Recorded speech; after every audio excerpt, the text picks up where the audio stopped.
So, I was messing around on Metal Gear Solid 3, which is something I do a lot. I constantly try to find new and weird different things in the game whenever I play. Um, and so I've always known that if you cut the Fury with the survival knife, it'll weaken him, and he's supposed to be more susceptible to fire damage, which is why he won't fly around a lot. That's the only thing I've ever read about it. But if within enough time you hit the Fury with a white phosphorus grenade, he will have like 1% health after that. So the knife slashes, if you get the maximum amount of knife slashes, he's down like 30% health. But then after that white phosphorus grenade, he's like, oh, it burns! He's going to be at like 1% health. Maybe the reason this isn't well known is because it can be really hard. Like someone may have messed around like I did and thought that they found, oh, this is some weird fluke because I got it to happen like right away.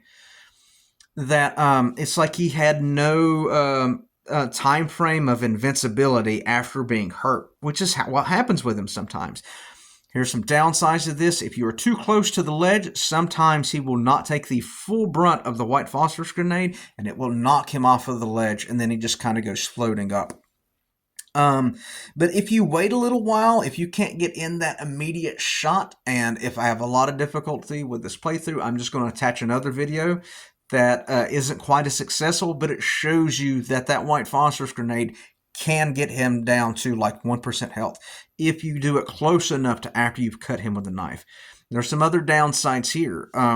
Much like when you fight the boss and you win the grapple exchange with her, she does not have invincibility immediately afterwards. If you look straight down at the boss and you've got the shotgun or the 1911 or you've got the easy gun or the MK22, you can knock off a little bit more of her life bar or her stamina bar with a quick shot to the ground. You cannot do that with the Fury. You can use the fake death pill with the Fury like you do with the Fear. Downside is it doesn't work as well. The Fury is not going to come and look for you like the Fear does. The Fury has to be looking directly at you as you use the fake death pill. And sometimes if there's fire around, which is usually what's going to be happening if he's looking directly at you, you will not be able to use your fake death pill immediately. If you're kind of shaking from the fire, it may take a couple seconds for you to use the fake death pill. It will say not available. You're going to notice here that my life bar is really high. You'll see that my ammo is really high. That is because I'm using my code breaker. It saves me a lot of time and makes finding these things a little easier. And unfortunately, my health for a little over a year now has been really bad. And so those health problems that kind of suck up more of my time and energy kind of make this a bit more of a necessity to kind of get my relaxing gameplay in.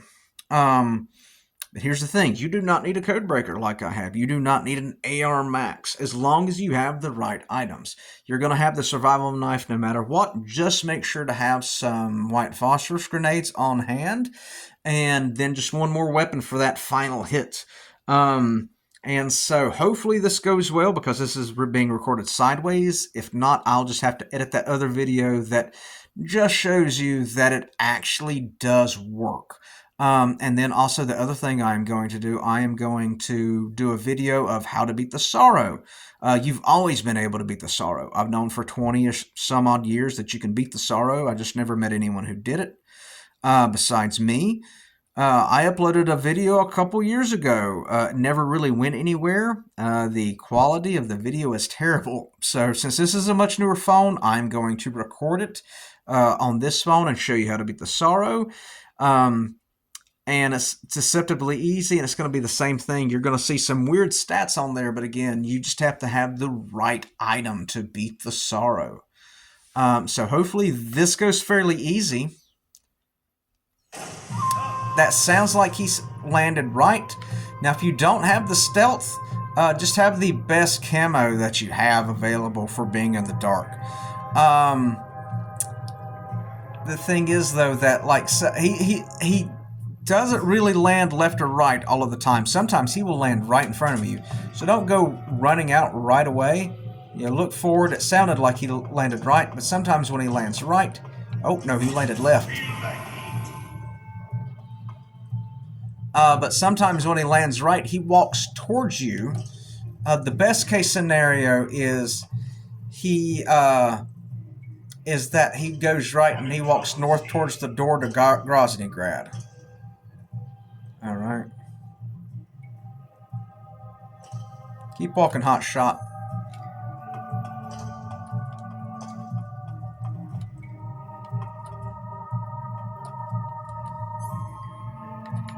Oddly enough, if you if you have the knife ready, it's like the game knows exactly what you're going to do.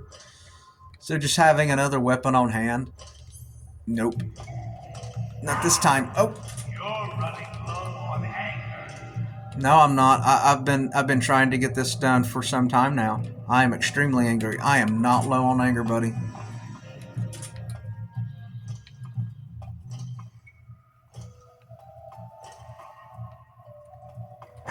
Over there.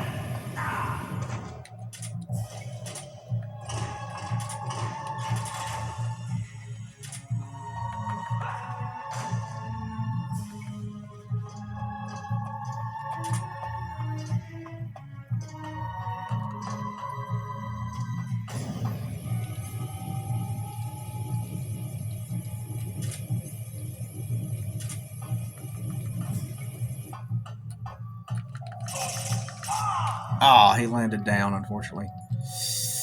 Gonna give him a minute.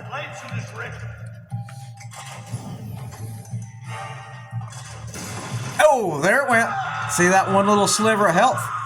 And then all you gotta do is get in one more hit.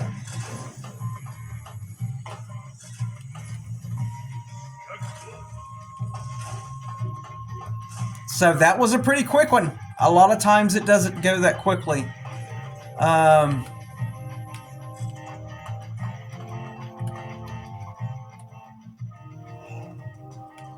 I may just wait for him to walk in front of me.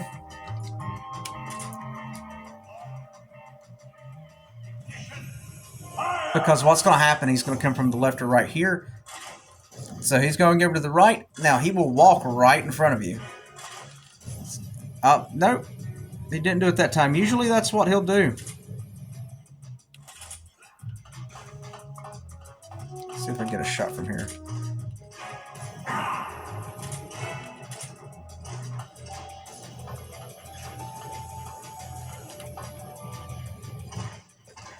There he comes.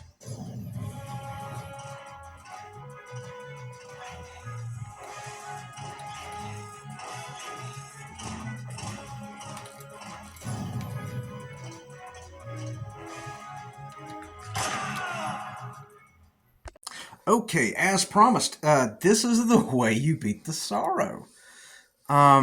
Here's the thing.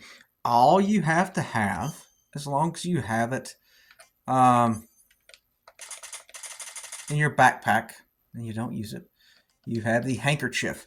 You can find the handkerchiefs in the B1 basement of the Granite Gorky Research Facility. It'll be in the locker right before you get into the room that's filled with all the scientists before you go to go to the left of the office. This is all you gotta have. And see, it says $999. Like I said, I'm using my code breaker. If you find a code breaker at a reasonable price, you can find Mick boots. They're a lot cheaper.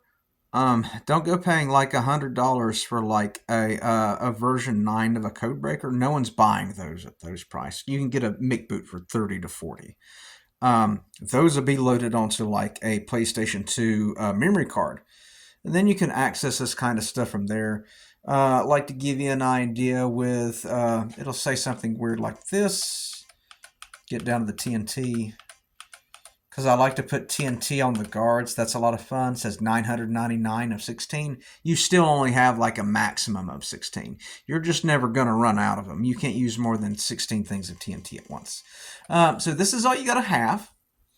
And basically I had this video, an older version of this video that I was trying to use to get people to know about my book series. I got a dystopian series, if you would like to look into it. Nazis take over the United States, and then they try to invade Canada and Mexico. They're actually trying to take over the entire world. They make an alliance with Russia and China, who also invade their neighbors. The United States is taken over by oligarchs and big tech, and there is one tech oligarch that controls the president. I started writing it in 2020, and I began self publishing in 2022. Um, in all of my social media accounts, there is at least one pinned post about my book series. They're usually in very long threads. The one I have on the social media site Threads right now is actually 27 posts long. And it details the coincidences of real life and my series. Because on top of my full length pay for novel that is $4.99, I also have 7 free short stories that go along with it, and that's where most of the clues about the Nazis are. My book series isn't finished. I had all of these other reveals planned for later, and I just wanted to leave that in there. Maybe people would figure it out, maybe they wouldn't. But considering um, life keeps imitating my art, and though if things keep going this way, my book's probably going to get banned in the United States. So I'm just releasing some plot points. I haven't spoiled everything, trust me, but yeah, specific plot points I've started giving away. But here it is, ladies and gentlemen. This is how you beat the sorrow. It's always been here, and so after this, I will be able to use the fake death pill. Couple waves in the face.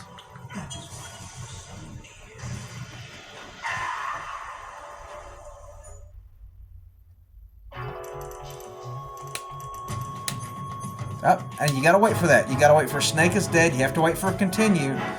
Don't do it before then.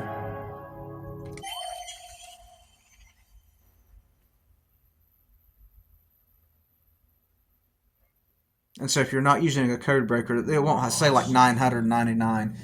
It's going to say however many handkerchiefs you have. I think that would have used about 5 or 6 there, maybe. That's how you beat the sorrow. Ladies and gentlemen, you can kill every soldier in the game. You ain't got to walk that stupid river. You got those handkerchiefs on you. You wave 5 or 6 of them right in front of your face, and then you wait for that continue to pop up, and then you can access the revive pill. And then that's all you got to do. And then, again, if you would please check out my book series. The novel is called The Great Remembering, and you can find it on Apple and Barnes and Noble and Google. It is on Amazon, but none of my free short stories are on Amazon.